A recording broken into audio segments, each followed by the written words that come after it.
Hello, PlasmaCon. I'm Jeff Foxwell with the Virginia Ghostbusters, and I'm here tonight with Sandy Petersen. Sandy worked on a game for West End Games back in the 1980s called Ghostbusters, the frightfully cheery role-playing game. So, how are you doing tonight, Sandy? I'm doing great. How are you doing? Good. So, and I'm thrilled to hear that there is still a strong Ghostbusters community. There is, and as you could tell, I have a printed copy of the game because eBay prices on that game are astronomical. Well, it's not my fault. So tell us a little about yourself, Sandy. Who are you and what have you done in your life? Okay, well, I'm a guy who has loved games ever since I can remember. When I was in grammar school in fourth grade, I would sometimes, not always, but sometimes stay in from recess so I could play Clue or Stratego with a like-minded friend. As I got older, I kept doing games, and then when there were games we didn't have a game for that we wanted to try out, we would invent our own rules and make our games. Eventually, in 1980, I turned this into an actual career by designing the Call of Cthulhu role-playing game, which is fairly renowned. I worked for Chaosium doing that. Ghostbusters, that was actually for West End, but that was, they licensed it. They hired me essentially to do it. Well, they hired Chaosium, and then I was the guy that on the point, right? In 1988, I went to video games where I worked at First Microprose, working on things such as the first Civilization computer game. Then I went to id Software where I did most of the levels for Doom and Doom 2, and I worked on Quake as well. It sounds like I've done a lot of stuff. It's mostly, I mean, I've had a career as a designer for 40 years, so it accumulates. It's not right. And then after id Software, I went to Ensemble Studios, where I worked on the Age of Empires and Age of Mythology and Halo War series. And then after some missteps, I ended up with my own game company called Petersen Games, and I've gone full circle back to paper games, initially board games, and now I'm actually doing role-playing games again, as well as board games. So excellent. Kind of like cycled around from role-playing to role-playing. Yeah, it's pretty amazing all the things that you've touched in your life and how many people in our world that correlates to. So tell us a little bit about Ghostbusters. Like, how were you approached to do this? Okay, well, what happened is that Eric Goldberg from West End Games, who was a buddy of all of us that did, and we'd hang out with him, convention and stuff, flew into California and said West End had got the license to do a Ghostbusters role-playing game. And they wanted me specifically to design it for them, for which they would pay Chaosium, because apparently no one at West End either had time or I don't know why they didn't want to do it themselves, because they have designers. They have Eric Goldberg, right? But they got me. So so Ghostbusters actually proved to be a rather seminal game for me in terms of my development as a designer, and that's because when Eric Goldberg is from New York, and I like him and he's my buddy, but because he's from New York, he can be a giant jerk. Okay, it's just how it works. Any of your fans from New York will back me up on this. Okay, and so he was saying, "I want you to do it," and they said, "Do you think you can handle it?" I said, "Well, I guess, you know." And then he said, and then he asked me this question that really hit to the core. He says, "What have you done since Call of Cthulhu?" This is 6 years later. And my answer was, I'd done tons, like thousands of pages of stuff, but admittedly, none of it was a new game design. Mm-hmm. Okay. And it hit me. I thought, gee, am I a has-been? Am I no longer am I a one-shot wonder? I could only do Call of Cthulhu and then nothing else. And I wasn't sure. I felt I was concerned. And so I went ahead and said, well, I mean, they're paying me to do Ghostbusters, so I'll do it. And by the way, zero of the money from Ghostbusters came to me. I mean, it came to me indirectly because they paid Chaosium, and then like I got a salary, but I didn't actually get residual from Ghostbusters, just so everyone knows. Fine, you know, that's the whole point of being an employee, is so you can they can do work for you without having to pay you extra, right? And so I did Ghostbusters, and then I said, I hope this is well received. And then, of course, as you know, it won awards for best hobby game. It's in the hobby game best 100. I have 2 games there. I have that, and I have Call of Cthulhu, and it went on to spawn a bunch of other games. Among them, arguably, Magic: The Gathering system. You know, so when that happened, I said, I'm not a one-shot wonder. And I started feeling confirmed in, I guess this is the job I should have. And because of that, I stuck with it, and, you know, do Cthulhu Wars and Planet Apocalypse and stuff like that came out of it. So thank you, Ghostbusters. So I take it you had seen the movie before you made the game, right? Oh, yeah, because the movie came out 2 years. Well, the movie was released in 84 and the game came in 86. Which means probably I was designing it in 85. Okay. So, and the movie came out in 84. It didn't come out in January 1st. So it was pretty fresh in my mind. Okay. And obviously, you know, I mean, I don't know anyone who disliked Ghostbusters, the movie, right? Everyone was a crazy-headed fan. So I really liked it. And so we talked about it, and what we came up with was the idea for our Ghostbusters was we didn't want you to be the actual characters from the show, because that, for one thing, it's hard to do pickup scenarios at conventions, and it's kind of sterile in a way. I mean, those guys are great characters. So what we did is as you know, if you've read the game, is we decided that it's been so long, the accountant character, Lewis Tully, yes. Hell dog, what? Lewis Tully, yes. Lewis, yeah, Tully. That the Ghostbusters guys stay being Ghostbusters in New York, and Tully takes over their giant corporation, and he licenses Ghostbusters franchises all over the country. So if you are in Williamsburg, Virginia, that's your Ghostbusters franchise. So you're playing in your own hometown, and then Tully is like the bad guy who onerously makes you pay him giant sums of money and gives you restrictions and is constantly harassing you, which is totally in fitting with the theme of the movie, right? And it's not like the actual Ghostbusters guys would care and try to save you. So that was it. So that was that was the backstory we had. To let you be anyone you wanted and play Ghostbusters in a real Ghostbusters thing in your hometown. And then I had to make up forget how many, 40 or something hooks, adventure hooks, right? Stuff like, you know, the Mummy's toe and things like that. Yeah, that would be funny and yet kind of creepy. It's one of those things that, for me, I always, when people were always talking about Ghostbusters coming back with a new movie or TV show or whatever, I automatically think about this game and how the game set up the idea of having franchises. And I always wanted to see that type of movie or scenario, which we've never gotten, sadly, but you can continue to live it out in this, which is fun. It seems to naturally flow. Funnily enough, the very first gut reaction from West End when we sent them the manuscript was hostile, because it turned out what they secretly had wanted was for me to, because they loved Call of Cthulhu, was for me to do basically another Call of Cthulhu and make Ghostbusters scary and creepy. And instead, I made it a horror comedy, right? Because that's what Ghostbusters is, right? Yeah. And they had thought I would do, I guess they thought I would do the same thing again. And they'd have this terrifying thing in the modern world with scary ghosts and heroes on the verge of insanity. And instead, they got Ghostbusters.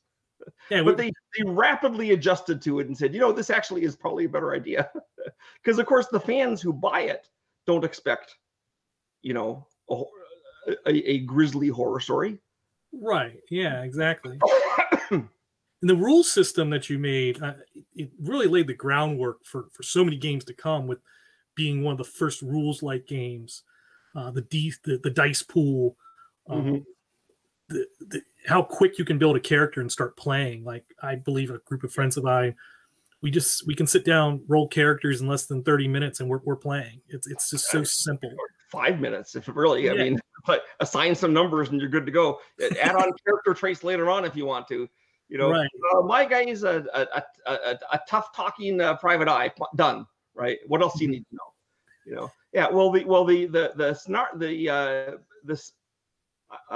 I'd like to say that I came up with the whole thing within only a couple of months after being assigned the project, but actually it dates clear back, because before I actually did the Call of Cthulhu role-playing game, I was working on my own horror role-playing game. This was not a horror comedy; it was a straight-up horror game, and we called it.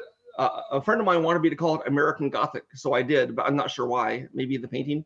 Anyway, so it was a scary horror story, and I had to have a system for it, and so I kind of worked out a system that it's not the same as the dice pool brownie point ghost die mechanics for Ghostbusters, but it's clearly an ancestor of it. You roll multiple dice and compare it to a number to do stuff, right?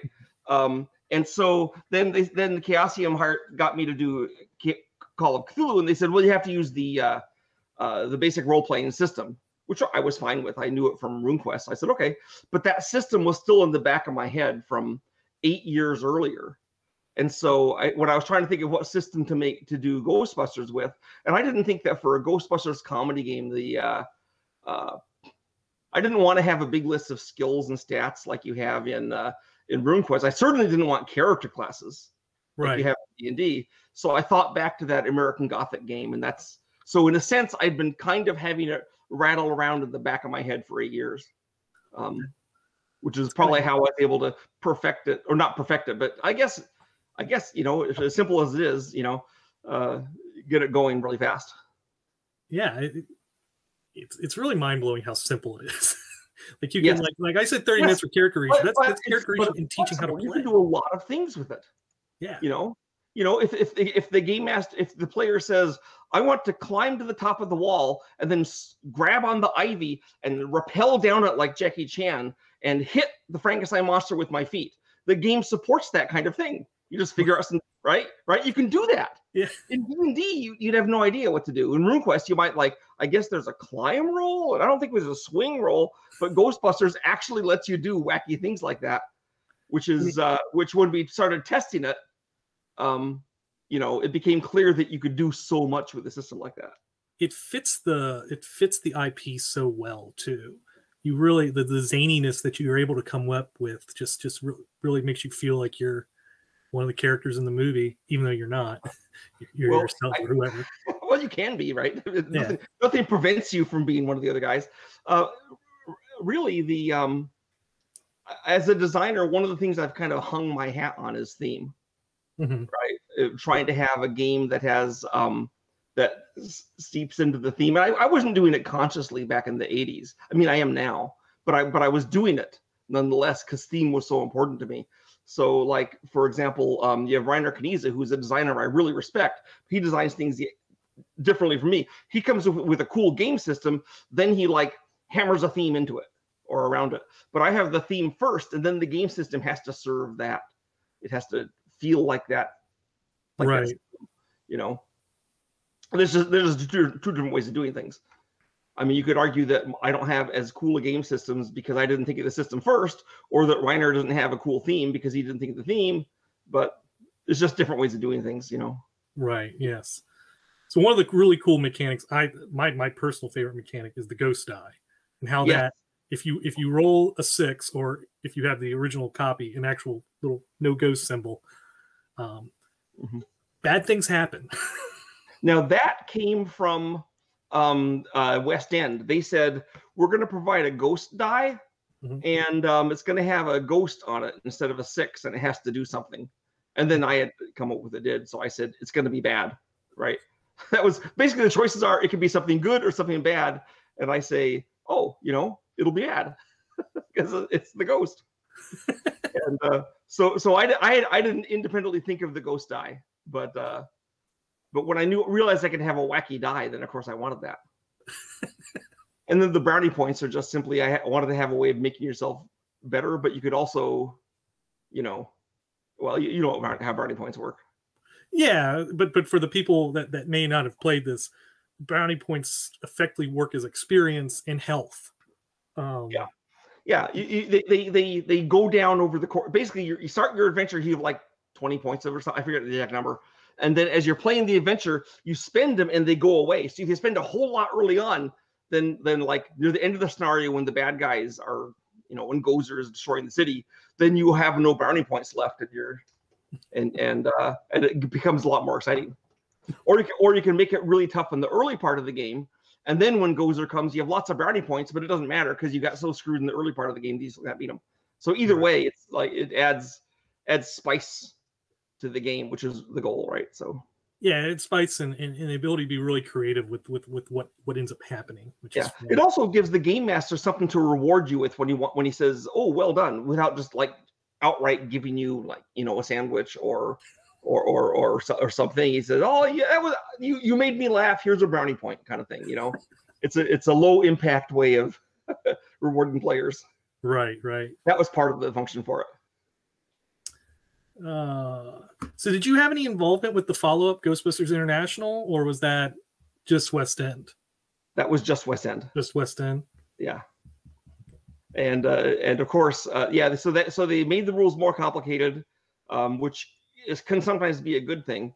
And of course, they were capitalized on the colossal success that Ghostbusters 2 wasn't. But oh well. Yeah. And I assume it's now no longer. The license probably went away after X number of years. Yeah, so it's been out of print for quite a few years. Obviously, West End is no more. Or they got absorbed into someone else, and then didn't Chaosium buy them? No. Whatever ended up happening to West End? Do you know? Well, I don't remember. Everything else got bought by Wizards of the Coast, so it wouldn't surprise me if they got it too. Eat them up too. But for a while they were doing all those super awesome games based on a million different systems. You could get a Scarlet Pimpernel game and anything. It was just amazing. So with Ghostbusters and Wikipedia says White Wolf bought it. White Wolf, okay. Yeah. Or bought some of it. Apparently they sold off the properties bit by bit. So if you want another Ghostbusters game, go to White Wolf. They may not want to do one for Ghostbusters 2016 though. No, but hopefully with the new movie that it will be. Yes, hopefully that will be good. I am encouraged, always hopeful about that. And maybe PlasmaCon people go out, find White Wolf Games. If you know anybody there, talk to them. Tell them to reprint the game. Make it so it's not $150 a copy, please. Well, I doubt they have the license to it anymore. Yeah. Right? Licenses die. So you had mentioned Lovecraft and yes, your work with Call of Cthulhu. I found it very interesting. I met you after Cthulhu Wars came out. I played Cthulhu Wars and was just blown away by that game. Thanks. So and then learning more about you, as you said, you worked on that game.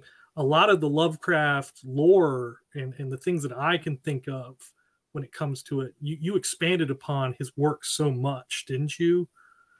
Yes. Yeah, I've been doing. Lovecraft spent a lot of his career encouraging other people to add to his mythology and to fill it in if they wanted, or use parts of it, or invent new bits. Mm-hmm. So my needs were different from an author's needs. Like, for example, if I need, Lovecraft mentions deep ones, I have to have stats for deep ones so players can interact with them. I can't just have them be vague fish frog hybrid. I can, but I have to have. So I had to assign numbers to these things, and so and also there's a lot of things that Lovecraft has that he doesn't define. He just says, "Oh, there's a hunting horror." Well, hunting horror is not a name of a creature; it's like a descriptor. Right. So I had to take these vague descriptors and turn. That's why so many of the monsters in Call of Cthulhu have names like Dark Young, Hunting Horror, Dimensional Shambler, because he didn't give a name. And I, even the old ones is not really a name, So I do invent a lot of the lore to make it. I tried to do it so it made sense and it matched the mythology. But sorry, it's allergy season in Texas. Yeah, it's allergy season here in Virginia too. It's the yellow fog. Allergy sees them up against yours any day of the week. It seems to be like a almost a yellow plague out there. Seeing weird plays and things talked about. So you can do a pretty good Ghostbusters adventure based on that, I think. See, that's where I felt where what you did before and with Ghostbusters, they would naturally mash up together. There's actually an episode of the real Ghostbuster cartoon called Collect Call of Cthulhu. And yes, written by Larry DiTillio, who is a personal friend of mine. Oh, really? Well, yes. He also did Dairy Farm of the Living Dead, in which the family is called the Petersens in an homage to me. Well, so Larry has sadly passed away, but he got to start doing like adventures with Flying Buffalo, and then he freelanced and he wrote scenarios for Call of Cthulhu. Interesting. And never knew this. And then later on, he decided that writing freelancing role-playing games was idiotic because you got a pittance. So he started writing scripts for cartoon shows, and even for a while he was president of the Screenwriters Guild. Interesting. And in fact, a funny side thing: remember the strike, the screenwriters strike? Okay. When that hit, of course, he was on strike too, right? But he wanted to keep himself busy and amused, so he started writing scenarios and adventures for role-playing games again during the strike. So we got him back for a little bit. So that was kind of funny. Again, full circle, right? Yeah. I'm one of the lines from that episode that always stuck with me, and it just like when you think of Cthulhu, and I remember I believe it was Egon said at one point, he said Cthulhu made Gozer look like Little Mary Sunshine. That's not a bad description, you know. Yeah, it's just like it's so like wow, terrifying to think of that. And so yes, I agree. I have definitely in my games I have definitely taken Call of Cthulhu books and used them as references for the Ghostbusters games because it does. It lends itself. You just have to look at the comic side of it, you know. Mm-hmm. Is there a monster in the well that's eating everyone in the family? There's like a funny side to that if you think about it. Not to the people who got eaten, but no, but you know. Yeah. You can do a farmer in the Dell thing, sort of, but. So what are you working on now? You mentioned you started your own company. I obviously have bought one of your games, Cthulhu Wars. It's an amazing game. What are you all working on now? What do you? Well, coming up very shortly is my giant space strategy game called Hyperspace. And when I say giant, I don't mean in terms of price point. It's like $80, which is positively cheap for one of my company games, right? We do these luxury games. If you get with the expansions, it has up to 25 alien races fighting over a star system. Right. And because Lovecraft's monsters are by and large aliens, some of the races, in fact 5 of the 20, are Lovecraft races. So like you can be flying around in your spaceship and meet a Cthulhu in space as some other player is operating, you know, and so that's part of it. And the backstory for it is that the Cthulhu Wars game happens in like 2025 or so. And humanity, the last remnants of humanity before we're wiped extinct, escape from Earth in big cold sleep ships. And using technology of some other alien things that are also in. But anyway, so we escape. So humanity is this rare and unusual thing that doesn't really have a homeworld. But if you're playing Hyperspace and you play the humans, your homeworld is like an airless rock with no resources. But if you play Starspawn and Cthulhu's guys, your homeworld is literally Earth, and you see it's like Earth. You see the Earth map. You know, it's like they have Earth. So that's one of the things that's coming. I'm not actually working on it now because it's coming up pretty soon. But but also in line with that, we're working on a tactical space battle game based on that universe where ships go head to head. There's wild talk of a role-playing game.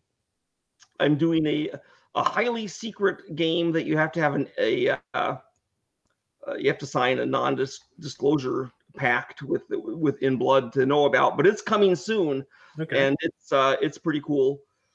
So watch for that. It'll be announced in like September. September. yeah, I'm working on. I just recently released a cheap version of Cthulhu Wars. It's the 2-player version, Cthulhu Wars Duel. It's only $29.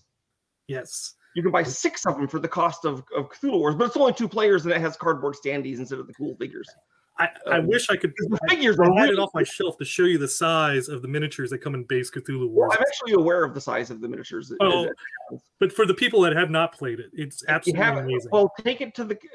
Is your commission a physical commission, or is it all virtual? It's all virtual. Well, okay. You know, after COVID, hopefully next year.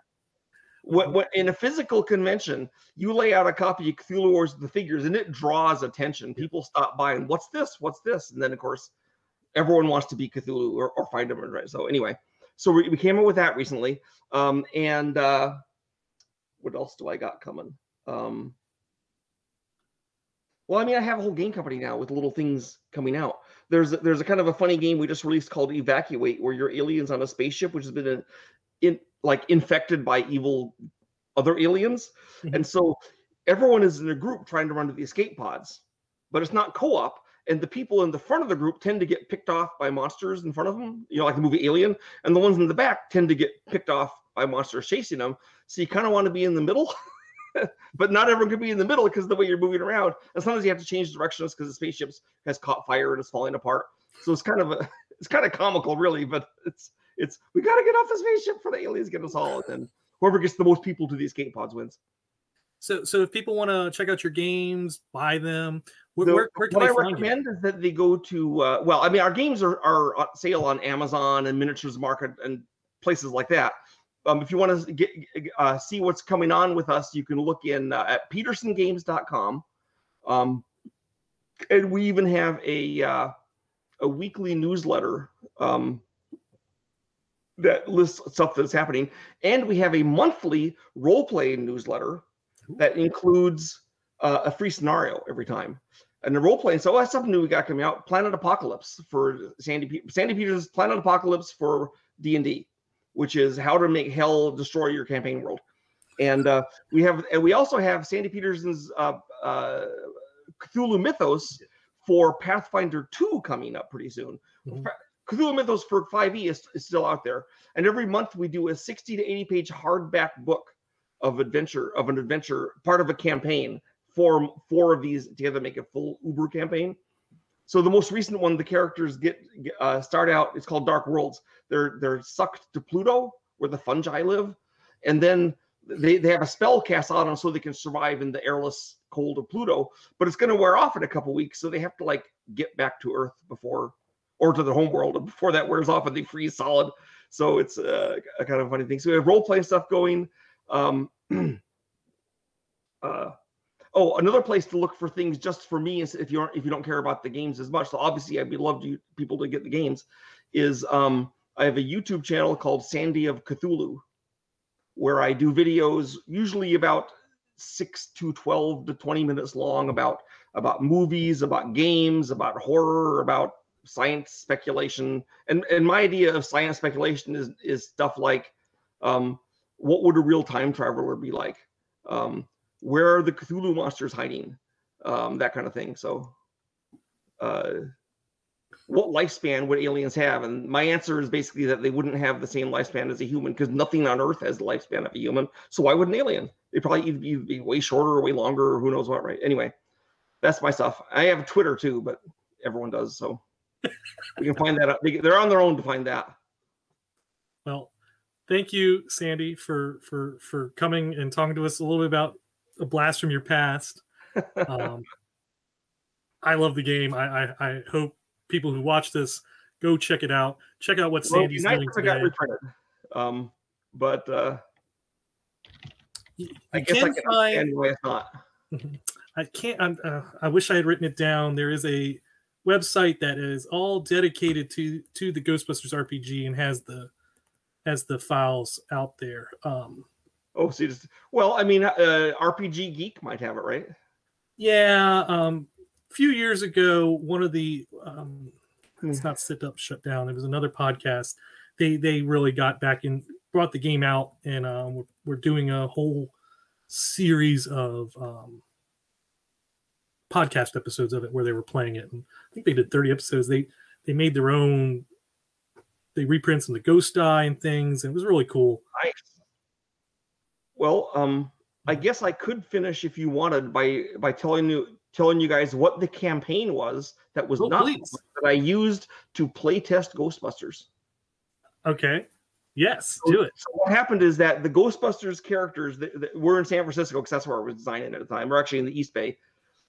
They hear there's trouble up in the hills, so they go up into the hills above Oakland, and there's a park there, which is a real park. And they went there, and they're going around, and there's some kind of there's a guy with a sword who attacks them. So they stun him with their particle accelerators, and the cops come take him away, and they're poking around, and they find a chest near the swing set, and they open it up, and it's full of gold coins. And they're like, gold, and it's like 50 pounds of gold coins, which is, it's a lot even today, but in the 80s it was even worse. And they're like, and then they start exploring. And what happens is that basically they find an underground network complex where they go in and they meet weird creatures and they have strange curses. Like one of them gets turned into a girl, and they have to fight a 17th level insurance salesman and things like this. And it's all basically what happened is this kid found a magical copy of D&D, and he plays D&D, and so he's trying to use the D&D rules to bring him into the real world. And of course, in D&D, 100 gold pieces is nothing, right? And the rules say that a gold piece is 1/10 of a pound. So it's all following the D&D rules brought into the real world. And of course, it makes no sense in the real world. Curses that turn you into a girl is a D&D thing.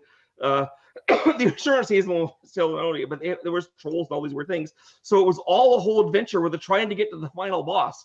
And the final boss is like a tween in a room with some dice and a book.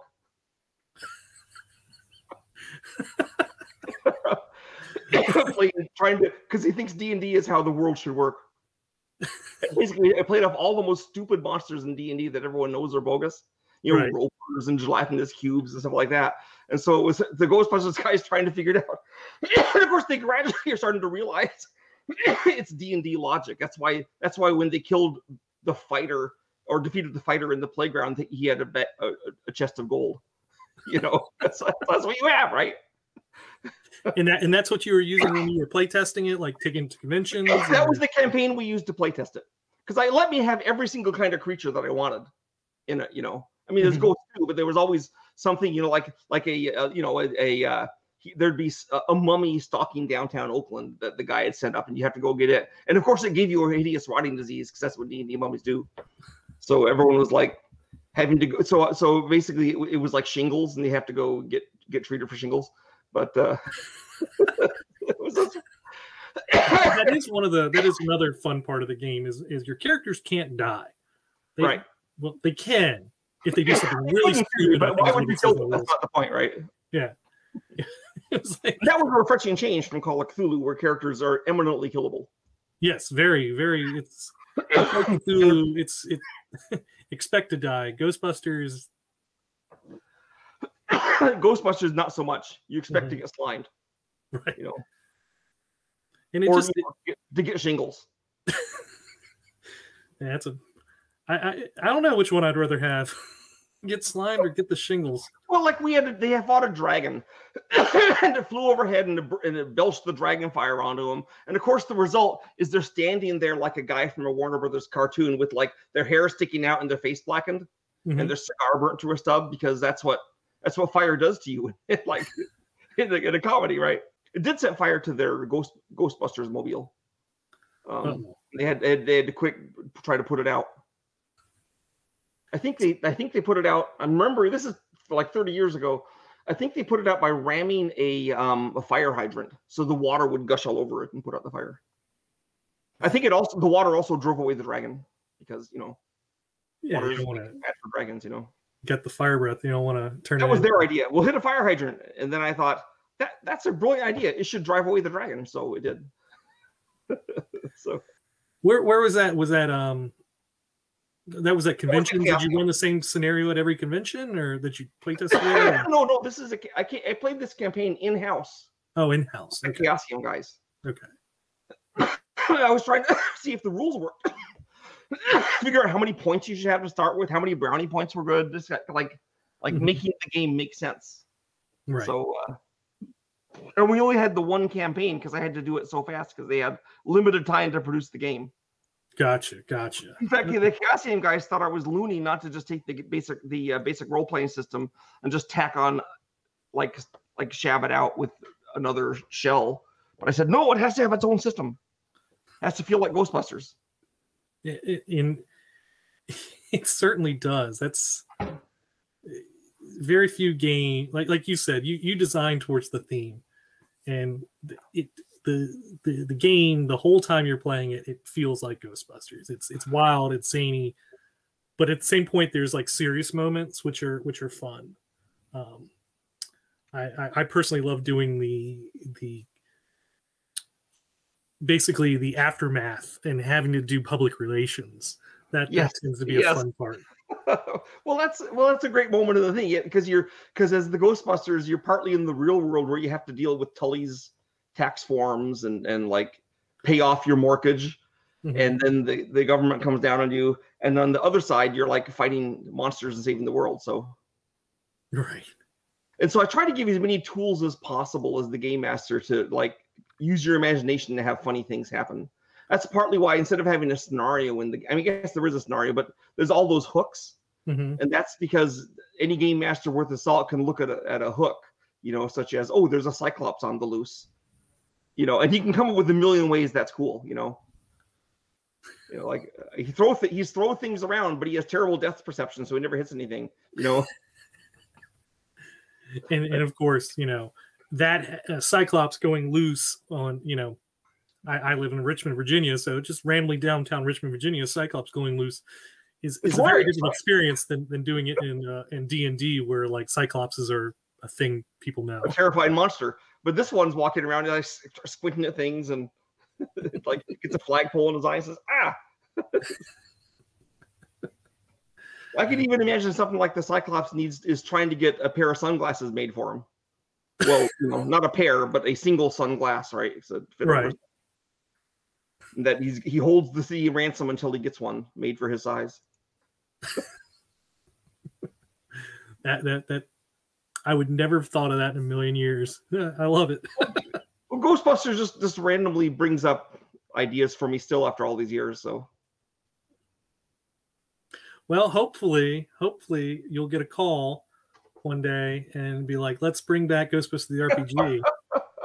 Sandy, come on, give me 2.0. That are probably somewhere around 1 in a million. You never know. The Ghostbusters RPG, but the odds of them bringing it back and then wanting to hire me, and then me being available, those are long odds. Well, never tell me the odds, right? That's right. Never tell me the odds. That's right. Fandom, but who knows? Still works. Hey, maybe my company will get the license, and that my own teammates will make me do it. So, I would love to see a actual Ghostbusters tabletop game from you. The one I have played did not do it justice. Oh yeah, the Big Trouble in Little China game was pretty kick butt. So it seems like you could do something like that. I actually never played that one. Well, it has the feature. You start out, there's a map of Chinatown, right? And then you're adventuring through it, doing things. And at some point, the whole map flips over and turns into Lopan's Fortress. And then you're only in Lopan's Fortress. So the whole game has this crisis point. So it really has the right feel for Big Trouble. So it seems you could do something like that for Ghostbusters.